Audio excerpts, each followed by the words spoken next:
Vitiligo is a common skin depigmentation disorder which causes the skin to lose its colour, or pigment, called melanin. In vitiligo, the skin cells responsible for producing the pigment, melanocytes, progressively lose their function or are destroyed. Yet the exact cause of vitiligo is still not well understood. Both segmental and non-segmental vitiligo have many proposed hypotheses to explain the sudden loss of epidermal melanocytes in the skin.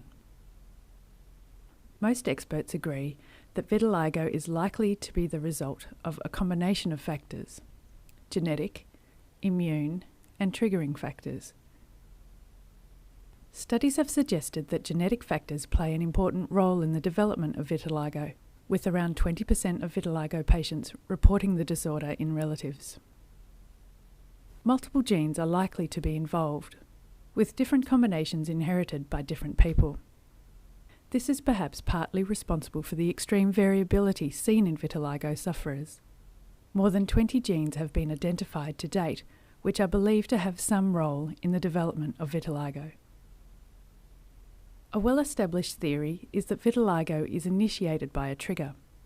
These can include the possible involvement of viruses, hormonal changes such as pregnancy, psychological trauma and stress, exposure to some industrial chemicals, and trauma to the skin.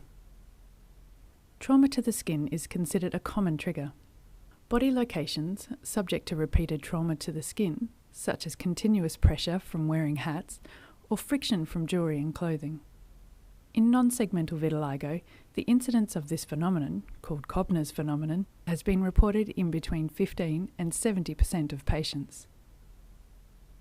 The most widely accepted theory for the progressive loss of melanocytes in non-segmental vitiligo is the autoimmune theory. The autoimmune theory proposes that the immune system reacts against the body's own cells and tissues, resulting in the destruction of melanocytes. Segmental vitiligo is a less common type of vitiligo, accounting for between 5 and 10% of cases. This subtype of vitiligo is less commonly associated with autoimmunity, as described for non-segmental vitiligo. The most common theory for segmental vitiligo is called the neural theory. The neural theory proposes that certain chemicals released from the nerve endings are toxic to the melanocytes and cause their destruction, leading to the absence of melanin production in the skin.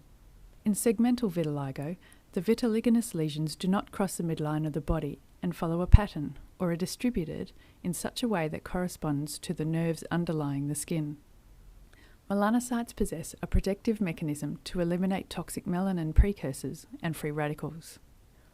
Experts suggest that both types of vitiligo may involve a biochemical imbalance of this mechanism, leading to an accumulation of toxic chemicals and free radicals which can damage melanocytes. The exact cause of vitiligo is still unknown, however substantial research is being undertaken to determine its cause and spread. Globally, researchers are investigating many concepts including defects in melanocytes, the cells that produce pigment in the skin, whether proteins in the body which are involved in the pigmentary process play a specific role in creating or spreading vitiliginous lesions, the role of free radicals, such as nitric oxide, in creating or spreading lesions, and it is widely believed in the medical community that the alpha-MSH analogue alpha-melanotide can assist melanocytes to activate melanin in non-segmental vitiligo.